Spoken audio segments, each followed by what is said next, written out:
আবু সাঈদ খুদরি রাদিয়াল্লাহু আনহু থেকে বর্ণিত যে রাসূলুল্লাহ সাল্লাল্লাহু আলাইহি ওয়াসাল্লাম এক আনসারীর কাছে লোক পাঠালেন।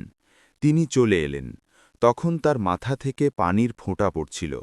নবী সাল্লাল্লাহু আলাইহি ওয়াসাল্লাম বললেন, সম্ভবত আমরা তোমাকে তাড়াতাড়ি করতে বাধ্য করেছি। তিনি বললেন, জি।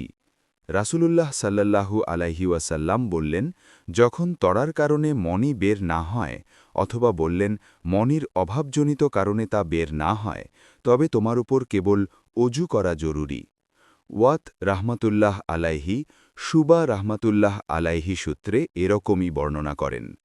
তিনি শুবা রাহমাতুল্লাহ আলাইহি বলেন, আবু আবদুল্লাহ রাহমাতুল্লাহ আলাইহি, গুন্দর রাহমাতুল্লাহ আলাইহি এবং ইয়াহিয়া রাহমাতুল্লাহ আলাইহি শুবা রাহমাতুল্লাহ আলাইহি সূত্রে বর্ণনায় অজুর কথা উল্লেখ করেননি।